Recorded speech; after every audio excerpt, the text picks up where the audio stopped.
The jewels.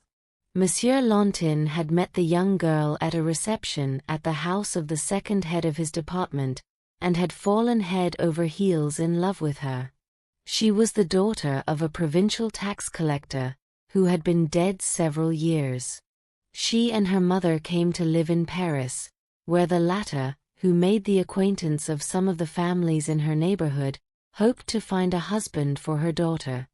They had very moderate means, and were honorable, gentle, and quiet. The young girl was a perfect type of the virtuous woman in whose hands every sensible young man dreams of one day entrusting his happiness. Her simple beauty had the charm of angelic modesty, and the imperceptible smile which constantly hovered about the lips seemed to be the reflection of a pure and lovely soul. Her praises resounded on every side. People never tired of repeating, "Happy the man who wins her love. He could not find a better wife." Monsieur Lantin, then chief clerk in the Department of the Interior, enjoyed a snug little salary of 3,500 francs, and he proposed to this model young girl, and was accepted. He was unspeakably happy with her. She governed his household with such clever economy that they seemed to live in luxury. She lavished the most delicate attentions on her husband, coaxed and fondled him, and so great was her charm that 6 years after their marriage, Monsieur Lantin discovered that he loved his wife even more than during the first days of their honeymoon. He found fault with only 2 of her tastes: her love for the theatre, and her taste for imitation jewelry. Her friends, the wives of some petty officials, frequently procured for her a box at the theatre, often for the first representations of the new plays, and her husband was obliged to accompany her, whether he wished it or not, to these entertainments which bored him excessively after his day's work at the office. After a time, Monsieur Lantin begged his wife to request some lady of her acquaintance to accompany her, and to bring her home after the theatre. She opposed this arrangement at first, but after much persuasion, finally consented, to the infinite delight of her husband. Now, with her love for the theatre, came also the desire for ornaments. Her costumes remained as before, simple, in good taste, and always modest, but she soon began to adorn her ears with huge rhinestones, which glittered and sparkled like real diamonds. Around her neck she wore strings of false pearls, on her arms bracelets of imitation gold, and combs set with glass jewels. Her husband frequently remonstrated with her, saying, "My dear, as you cannot afford to buy real jewelry, you ought to appear adorned with your beauty and modesty alone, which are the rarest ornaments of your sex." But she would smile sweetly and say, "What can I do? I am so fond of jewelry. It is my only weakness. We cannot change our nature." Then she would wind the pearl necklace round her fingers, make the facets of the crystal gems sparkle, and say, "Look! Are they not lovely? One would swear they were real." Monsieur Lantin would then answer, smilingly, "You have bohemian tastes, my dear." Sometimes, of an evening, when they were enjoying a tête-à-tête by the fireside, she would place on the tea-table the morocco leather box containing the trash, as Monsieur Lantin called it. She would examine the false gems with a passionate attention, as though they imparted some deep and secret joy, and she often persisted in passing a necklace around her husband's neck, and laughing heartily would exclaim, "How droll you look!" Then she would throw herself into his arms, and kiss him affectionately. One evening, in winter, she had been to the opera, and returned home chilled through and through. The next morning she coughed, and 8 days later she died of inflammation of the lungs. Monsieur Lantin's despair was so great that his hair became white in 1 month. He wept unceasingly. His heart was broken as he remembered her smile, her voice, every charm of his dead wife. Time did not assuage his grief. Often, during office hours, while his colleagues were discussing the topics of the day, his eyes would suddenly fill with tears, and he would give vent to his grief in heartrending sobs. Everything in his wife's room remained as it was during her lifetime, all her furniture, even her clothing, being left as it was on the day of her death. Here he was wont to seclude himself daily and think of her who had been his treasure, the joy of his existence. But life soon became a struggle. His income, which, in the hands of his wife, covered all household expenses, was now no longer sufficient for his own immediate wants, and he wondered how she could have managed to buy such excellent wine and the rare delicacies which he could no longer procure with his modest resources.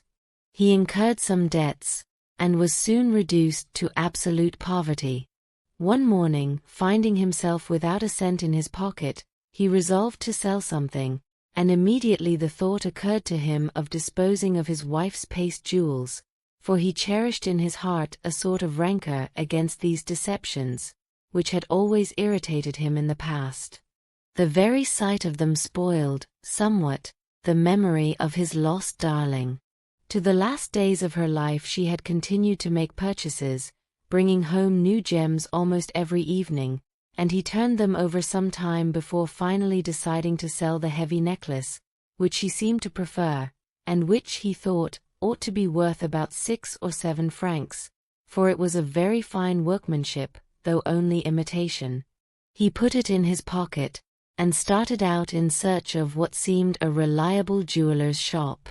At length he found one, and went in, feeling a little ashamed to expose his misery, and also to offer such a worthless article for sale. "Sir," said he to the merchant, "I would like to know what this is worth." The man took the necklace, examined it, called his clerk, and made some remarks in an undertone. He then put the ornament back on the counter, and looked at it from a distance to judge of the effect. Monsieur Lantin, annoyed at all these ceremonies, was on the point of saying, "Oh, I know well enough it is not worth anything," when the jeweller said, "Sir, that necklace is worth from 12 to 15,000 francs, but I could not buy it, unless you can tell me exactly where it came from." The widower opened his eyes wide and remained gaping, not comprehending the merchant's meaning. Finally he stammered, "You say, are you sure?" The other replied drily, "You can try elsewhere and see if anyone will offer you more. I consider it worth 15,000 at the most. Come back here if you cannot do better." Monsieur Lantin, beside himself with astonishment, took up the necklace and left the store. He wished time for reflection. Once outside he felt inclined to laugh, and said to himself, "The fool! Oh, the fool! Had I only taken him at his word! That jeweller cannot distinguish real diamonds from the imitation article." A few minutes after, he entered another store, in the Rue de la Paix. As soon as the proprietor glanced at the necklace, he cried out, "Ah, parbleu! I know it well, it was bought here." Monsieur Lantin, greatly disturbed, asked, "How much is it worth?" "Well, I sold it for 20,000 francs. I am willing to take it back for 18,000, when you inform me, according to our legal formality, how it came to be in your possession." This time, Monsieur Lantin was dumbfounded. He replied, But, examine it well. Until this moment I was under the impression that it was imitation." The jeweller asked, "What is your name, sir?" "Lantin. I am in the employ of the Minister of the Interior. Il live at number 16 Rue des Martyrs." The merchant looked through his books, found the entry, and said, "That necklace was sent to Madame Lantin's address, 16 Rue des Martyrs, July 20th, 1876. The two men looked into each other's eyes, the widower speechless with astonishment, the jeweller scenting a thief. The latter broke the silence. "Will you leave this necklace here for 24 hours?" said he. "I will give you a receipt." Monsieur Lantin answered hastily, "Yes, certainly." Then, putting the ticket in his pocket, he left the store. He wandered aimlessly through the streets, his mind in a state of dreadful confusion. He tried to reason, to understand. His wife could not afford to purchase such a costly ornament. Certainly not. But then it must have been a present. A present. A present from whom? Why was it given her? He stopped, and remained standing in the middle of the street. A horrible doubt entered his mind. She? Then, all the other jewels must have been presents, too. The earth seemed to tremble beneath him, the tree before him to be falling. He threw up his arms and fell to the ground, unconscious. He recovered his senses in a pharmacy, into which the passers-by had borne him. He asked to be taken home, and when he reached the house, he shut himself up in his room, and wept until nightfall. Finally, overcome with fatigue, he went to bed and fell into a heavy sleep. The sun awoke him next morning, and he began to dress slowly to go to the office. It was hard to work after such shocks. He sent a letter to his employer, requesting to be excused. Then he remembered that he had to return to the jeweler's. He did not like the idea, but he could not leave the necklace with that man. He dressed and went out. It was a lovely day. A clear blue sky smiled on the busy city below. Men of leisure were strolling about with their hands in their pockets. Monsieur Lantin, observing them, said to himself, "The rich indeed are happy. With money it is possible to forget even the deepest sorrow. One can go where one pleases, and in travel find that distraction which is the surest cure for grief. Oh, if I were only rich!" He perceived that he was hungry, but his pocket was empty. He again remembered the necklace. 18,000 francs. 18,000 francs. What a sum! He soon arrived in the Rue de la Paix, opposite the jeweller's. 18,000 francs. 20 times he resolved to go in, but shame kept him back. He was hungry, however, very hungry, and not a cent in his pocket. He decided quickly, ran across the street, in order not to have time for reflection, and rushed into the store. The proprietor immediately came forward, and politely offered him a chair. The clerks glanced at him knowingly. "I have made inquiries, Monsieur Lantin," said the jeweler, "and if you are still resolved to dispose of the gems, I am ready to pay you the price I offered." Certainly, sir, stammeret Monsieur Lantin. Whereupon the proprietor took from a drawer 18 large bills, counted, and handed them to Monsieur Lantin, who signed a receipt, and with trembling hand, put the money into his pocket.